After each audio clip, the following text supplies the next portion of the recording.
Speaking of shame, Congressman Steven Horsford, let's just say he had a whole lot to say to shaming these stupid Republicans who whine and complain about wokeism. These fools can't even define it. And so the chair of the Congressional Black Caucus, he simply had enough of these idiots. And that same senator went on to say he thinks that white nationalists aren't racist. Well, what are they then? MAGA Republicans have made it their entire political agenda to fight against, quote, wokeism. Every time they use the word woke, I think they mean black. They want to ban diversity. They want to ban equity and inclusion programs and erase black history from the classrooms. Ironically, what Representative Crane's comments made clear is that the very diversity, equity, and inclusion programs that they fight against are necessary. They're necessary in boardrooms, in our schools, in the halls of Congress, and yes, in our military, which grows more diverse every day. In fact, more than 40% of our service members today are service members from a broad array: African American, Latino, Asian American, Pacific Islanders, who are serving our country and do not deserve to be called anything other than honorable. Mustafa, he ain't lying. When they say woke, they want to say black. Exactly. Everybody knows what's going on and what time it is. I appreciate Representative Horsford because, you know, he don't play with folks and he doesn't allow the erasure. He doesn't allow the erasure of our history, of the programs that are so critical for the sustainability of our community, or any of the other aspects that are just so necessary and so important. So I appreciate them. But, you know, each and every one of us also have a responsibility to check this foolishness that they keep doing, because when you allow these seeds to not only be planted, but then to be watered time and time and time again, and that's what you see with folks like Marjorie Taylor Greene and the rest of that crew. And if you don't push back, if you don't put a spotlight on it, and if you don't pull those roots out of the ground with the untruth that they are sort of growing in, then you just allow, you know, all these negative things that continue to happen in our country. So I appreciate Representative for standing up and doing the right thing. Larry, they have to be challenged at every turn and must be put on the defensive. Absolutely. Woke, aka anti-blackness, because that's all it is. And, you know, it's interesting in terms of woke and then cancel, how these are phrases that originate in the black community. We know that New York Times and other newspapers have really good articles about how this terminology has evolved. But what happened is Republicans, they've reconceptualized it and weaponized it against black folks. So term like woke, which means someone who's aware, right, who's invested in the black community, has now become some kind of, they bastardized it and created some concept that relates to something what they're trying to say is anti-democratic, but it is really rooted in anti-blackness. We have to continue to attack these folks, force them to define it, and then educate them. Well, no, not educate them, clown them, because we cannot allow people to continue to take things that are rooted in the black community, turn it around, like I said, then weaponize it and use it against us and pass federal laws at the federal and state level. You know, Mignon, you can always count on the fools to always expose themselves and show exactly who they are. I count Governor Ron DeSantis as one of those people. And so this very issue came up. It was an interview that was being conducted. And watch this exchange, because he embodies what we're talking about.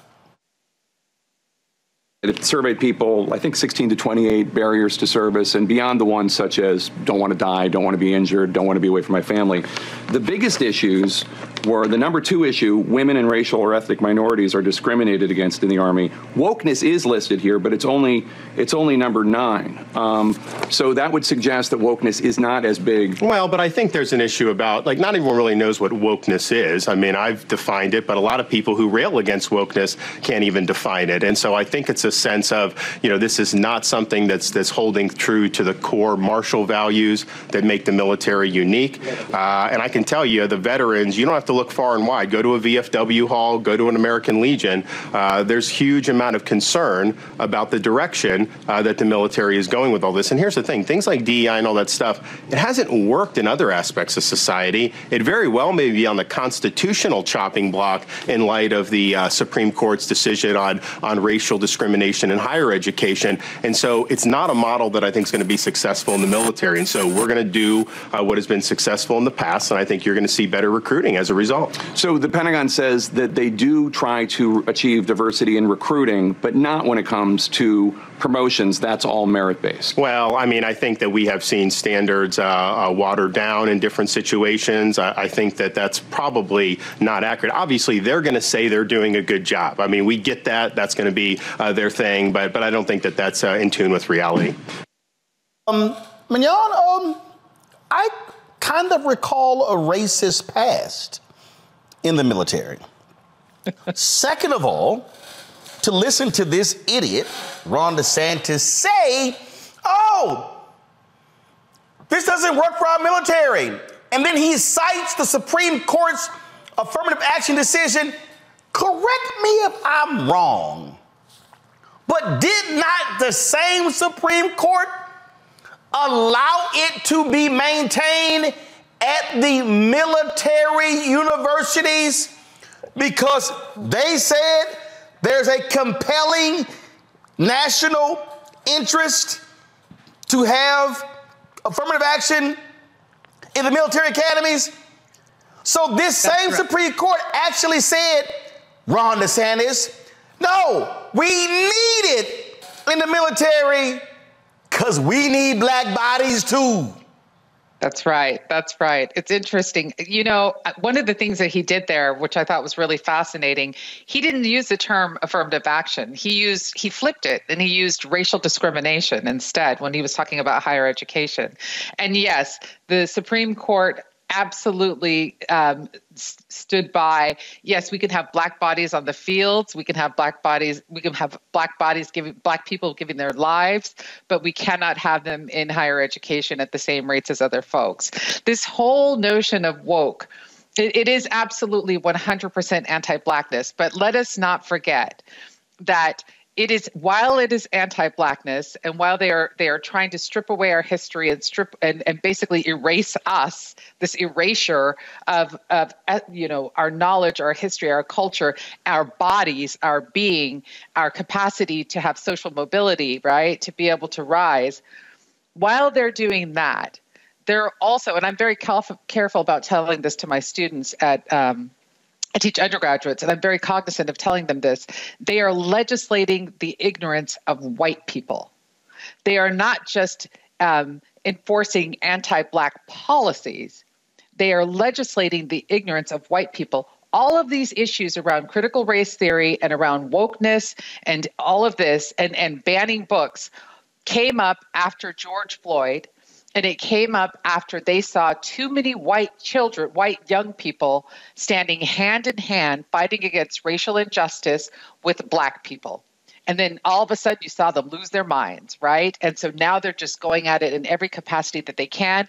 Wanted to go for the military. They're like, whoa, whoa, whoa. We don't want our boys to go back there. We want to make sure that those other ones go out there first, right? So there is this, it's really complicated and complex. There is this inherent anti-blackness that is woven in here, but there's also a very concerted effort, especially with these book bans and everything else. There's a concerted effort to legislate the ignorance of white people so that they don't understand how this anti-blackness also undermines their interests. Mustafa, I know you got to go, but I want your comment on this. This is a piece that's in the Washington Monthly. Go to my iPad. In the ruling, Chief Justice John Roberts, writing for the majority, noted that the decision, quote, does not address the use of race-conscious admissions policies by service academies like West Point. He justified the exemption by referencing, quote, the potentially distinct interests that military academies may present, unquote. But the move was widely seen as a politically expedient, a way to outlaw affirmative action in civilian settings without antagonizing the military, an institution voters revere. In an amicus brief to the court last fall, 35 former leaders of the armed services warned that prohibiting the use of modest, race-conscious admissions policies would, quote, impair the military's ability to maintain diverse leadership and thereby seriously undermine its institutional legitimacy and operational effectiveness, unquote. So here you got DeSantis trying to say, yeah, some of these black and brown people, they got promotions they really should not have, when, I'm sorry, the Marines just got their first 4-star black general.